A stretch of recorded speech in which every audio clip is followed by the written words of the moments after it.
মাছের মাথা দিয়ে মুড়িঘণ্ট বানানো যতটা সহজ সরল, খেতে কিন্তু দুর্দান্ত স্বাদের হয়। তোমরা অবশ্যই একবার ট্রাই করতে পারো। এর জন্য নিয়ে নিয়েছি এখানে 3টে রুই মাছের মাথা। মাথাগুলো গোটা না রেখে আমি কিন্তু মাঝখান দিয়ে কেটে দিয়েছি। এরপর মাছের মাথাগুলো খুব ভালো করে ভেজে নিয়েছি লবণ হলুদ মাখিয়ে।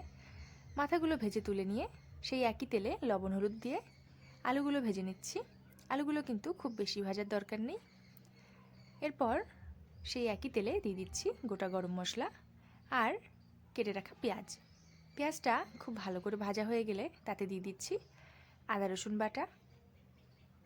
তার সঙ্গে দিয়ে দিচ্ছি বড় 1 চামচ ধনে গুঁড়ো, জিরে গুঁড়ো আর রঙের জন্য দিয়ে দিচ্ছি কাশ্মীরি লাল লঙ্কার গুঁড়ো আর হলুদ গুঁড়ো। এরপর আরও একবার খুব ভালো করে মশলাটা ভেজে নিচ্ছি। এরপর এখানে দিয়ে দিচ্ছি টমেটো আর কাঁচা লঙ্কা। এখানে ঝালের জন্য কাঁচা লঙ্কা ব্যবহার করেছি। কাঁচা লঙ্কাটা টুকরো করে কেটে দিয়েছি। এরপর টমেটো আর কাঁচা লঙ্কাটা আরও একবার মশলার সঙ্গে খুব ভালো করে কষিয়ে নেব। তো মশলাটা দেখো আমাদের প্রায় রেডি হয়ে গিয়েছে। মশলার থেকে কিন্তু তেলও ছেড়ে দিয়েছে আর টমেটোটাও পুরো সিদ্ধ হয়ে গিয়েছে।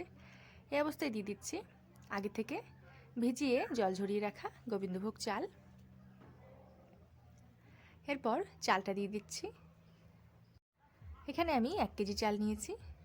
তোমরা তোমাদের পরিমাণ অনুযায়ী নেবে। তবে চালটা কিন্তু আমি যে কোনো বাটি বা গ্লাস মেপে দেই, এভাবে গ্রাম অনুযায়ী নেই না। তো যতটা চাল নিয়েছি ঠিক তার ডবল জল দিয়ে দিচ্ছি আর দিয়ে দিচ্ছি পরিমাণ মতো লবণ। আর আগে থেকে যে ভেজে রাখা মাছের মাথা আর আলুগুলো ছিল সেগুলো একে একে দিয়ে দিচ্ছি।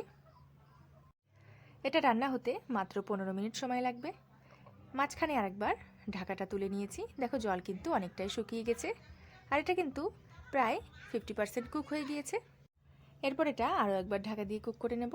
তো দেখো মুড়িঘণ্ট কিন্তু আমাদের রেডি।